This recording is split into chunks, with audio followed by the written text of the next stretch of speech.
Hey guys, so first off, haircut. Okay, anyways, today is going to be a video of the products I regret buying, which there's quite a few of them, so I have to make this really short, not really short, but I have to keep the reasons why I don't like them kind of short. So, I have to either talk really quick or cut down what I don't like about them. So, I will start by product. First off, I just have to say, this isn't speaking anything about the brands, the companies that make them, because a lot of them, I still have other things from that company that I absolutely love. These were just one of those products that people raved about, or, I just went on a whim to try it and I didn't like it. So I still love all the companies that I am, putting on here that I don't like. So, yeah. I'm going to start off by brand. So the first one I have is Avon. So this is a lip stain marker. It was in red, and I don't like this because of the fact it is actually a marker. I do not like how it is when you put it on. It leaves streaks. So your color is very uneven on your lips, and it bleeds like crazy. So number one product I regret buying was the lip stain marker by Avon.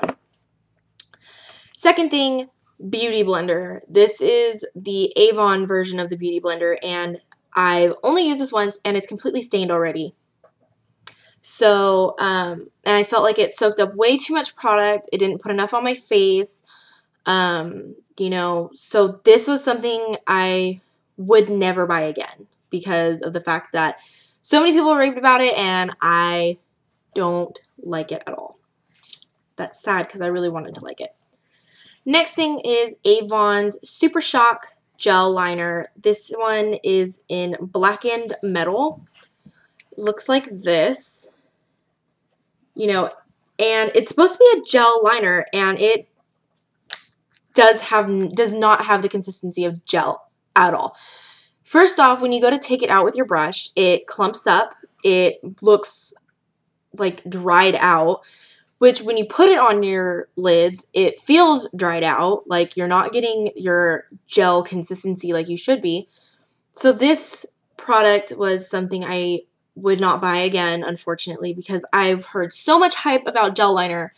And when I was working for Avon, I was like, ooh, I can get this at a discounted price, like 20% off because I work for Avon. And I should not have spent the money on it because I was really upset with what I got. Excuse me. The next one is Max Factor. I don't even know if this company still exists anymore. I don't ever see it in stores, but this was one of their eyeshadow trios, and I was so excited about it because I love the colors. I love pastel colors, but the problem with this is when you put it on, there is no pigment to it at all. You put this on, the colors completely like blend together and it looks like one big color. Like they have like the pigment on it is horrible. So this was saddening to me because I was like, oh, I really like those colors. I really wanted to use them, and unfortunately they didn't do what they were supposed to do. So that was another big sadness. Next one is Jesse's Girl. I feel really bad about this one because Julie G always does Jessie Girl's cosmetics on her, channel, and that's why I bought it. I bought it because she, uses all kinds of Jesse's Girl cosmetics, and I was like, oh my gosh, they're probably so great. I gotta go try them. So I bought one of their eyeshadow dusts, and it does not have the color payoff. When I put it on, it's a frosty blue, and when I put it on, it looks white. And it's supposed to all be underneath the grate. Like you can see the two dots. It's all sitting on top, and there's still product underneath. So it's kind of like, in a way, it's a plus because they give you more product than what you'll probably, than what's supposed to be in the package. But the thing is when you got to try and use a certain amount, you can't because of the fact that everything's laying right on top. So that was a big bummer. And I feel really bad because Julie G does all kinds of stuff, and I am basically saying I would not buy. Maybe it's just this particular color, the payoff is bad, but this is the only one I've tried, and I haven't gone back to try another one since. So, kind of bums me out. The next thing is with NYX. This is their Brush On Gloss. This one is in Butter, and I've been looking for a really nice nude lip gloss for actually nude, not like a nude pink, but just nude. And when I use this, it looks gold on me, and it was like, I have a problem apparently with nude colors because every time I buy something nude that has a shimmer or any type of, you know, gold flecks in it, everything looks gold. So, you know, this one I thought it was just going to have a nice shimmer to it. No, it was gold. So I don't like metallic colors on my lips. This was a big problem for me. So next thing is an LA Colors lipstick, which I've had plenty of their pink lipsticks, but it looks like this. I have like that dust all over my hand. And it looks like a really nice nude. Well, unfortunately, it turns my lips metallic gold again. So, big disappointment for when I was, gosh, I keep dropping everything. Big disappointment when I was looking for a nude lipstick. So, it looks like I'm going to have to go to a little bit higher end brands to find a really nice nude lipstick. Next ones are these two Wet n Wild lipsticks. I love Wet n Wild, and I love the pigmentation of these. Only problem is that I have, if you can see, they look fairly dark in the tubes. Yes, I would say they do. This is the Tickled Pink, or Think Pink, and this is just Peachy. So we have a pink and a peach, and I don't have any peach colored lipsticks, and I thought this would be a great one to get because, you know, Judy from It's Judy Time or It's Judy's Life, she has a bunch of these why do I want to say NYC? Wet n Wild lipsticks, and they're very pigmented. I love how pigmented they are. They're great, but they're matte, so they really dry out your lips. You have to wear a chapstick underneath or a lip gloss on top. And for some reason, when I put these on, they're lighter on my lips than on my hand or in the tube. So that was kind of disappointing because when, like, if I put these on, they're way, way too pink. So those were a big disappointment too. I would go back and buy different colors, just not these ones. Oh, excuse me. Okay. Next is e.l.f. And some of these were from my product haul, my e.l.f. haul that I did like 3-4 weeks ago. So it's kind of sad and disappointing because I spent quite a bit of money on these products. And they didn't work out. So the first one is the e.l.f. Lip Balm with SPF 15. Another problem that I'm having with the nudes, of course, is right there, it looks nude. But when I put it on my lips, it looks metallic. And I don't understand why everything looks metallic on me, but it does. And it smells like peppermint. Which, I mean, a lot of people like their lip glosses or chapsticks or whatever to smell like peppermint.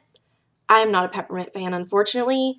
So this was like a big turnoff. And I didn't like the consistency or the formula of it. It felt drying. It wasn't moisturizing like a lip balm should be. Next one, these are one of their dollar quads. This one is Punk Funk. So the only problem is that I have with these is they are pigmented, but the thing is trying to blend these colors together will make them muddy, which is unfortunate because, you know, these are such bright, vibrant colors. It kind of bummed me out because I'm like, oh my gosh, it's like super bright. I can't wait to try it. And then I did, and when I tried blending in the blue with the purple or the blue with the pink or, you know, vice versa or whatever, they got really muddy looking, and it basically looked like a hot mess on my eyes. So that was one that was sadly disappointing. Next one, both of these are back in the boxes because I feel like I'm going to return them. If not, they're going in the trash. So, next one was the Flawless Finish Foundation from e.l.f. First off, this one is the wrong color. And on top of that, when I went and put it on my face, it was really thick. It was hard to move around. You had to use a lot of product to even get any type of coverage. It was splotchy, like certain areas were darker than others, which I feel like if you have an oily to combination skin, this would be a good foundation for you just because you already have those natural oils on your face, that this will help move the product around. But me, I have dry to normal skin, so using this, it stuck on my dry areas like no other. I just didn't like this. And it's oil free, so that's a good thing. So for oily skin, this would work. For dry skin, I don't recommend it. I didn't like it. So that was another disappointment. And that was $6. So I would just rather much go to the drugstore and buy, you know, a Maybelline or, you know, CoverGirl, whatever. I would just buy a different foundation. This one was their tinted moisturizer with SPF 20. This had similar problems like the foundation. They were splotchy. It didn't moisturize, it felt like. Let's see. Like, and again, it was the wrong color. So it was just, I didn't like the consistency on my skin. It just caked on, and I didn't like it. It didn't feel like a moisturizer at all. So this one is definitely another big one. So those were pretty much all my drugstore disappointments. This one is a higher end brand, which was so disappointing to me because I got this last Christmas and I thought I was going to love it. And it was the biggest disappointment in my life. This is the Too Faced In Your Dreams, like, I don't know if I want to call it a palette, but it has this little tab, and you open it up, and you have 3 lipsticks, 3 blushes, and 9 shadows. Okay, here's my problem with this. Some of these colors you do not see at all on your eyelids. And it's really sad because when I bought this, I immediately was like, oh my gosh, I have to do tutorials with this, you know, because I'm sure someone bought it. And, I mean, the good thing is they do put little, like, face charts on how to do it. But to me, I just don't think this was worth the money. And I bought this at Sephora when it was around Christmas. So it was on sale. And it was disappointing. I've tried all the lipsticks. I've tried all the blushes. Which the blushes, I will agree, I like the blushes. Lipsticks, not even worth the money. They don't come off to the color at all. A lot of these colors just don't have the color payoff that I thought they would, which is really sad to me because I spent so much money on this. And, I mean, I think this was like $46 for this thing. And I was so upset. Like, I swatched them all in the store, and I was like, okay, I like that color, I like that color. I liked all the colors, but problem is, they don't look the same on your face. Everything turns out, like, way lighter. Like, the pink turns out, the pink peacock, which is the color, comes out way lighter on your skin. Same with, you know, all the browns. I mean, I like the darker colors, but the lighter ones just don't do anything. It looks like nothing is on your skin. So, I mean, there are still things about this little palette that I like, But then the eyeshadows, I just don't think were worth it.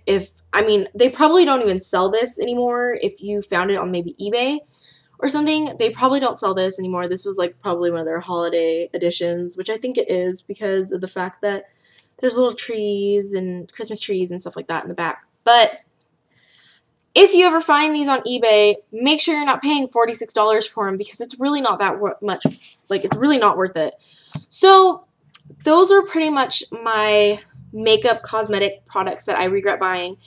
Lord knows I've had plenty of hair products that I regret buying, and most of the time I just throw those out. And then I have nail polishes that I regret buying, but I haven't done anything with those. So I hope you guys enjoyed this little, video, and, I mean, you try what you like, but to me, I just feel like it was just, most of these just weren't worth it. So I hope you guys enjoyed. Bye!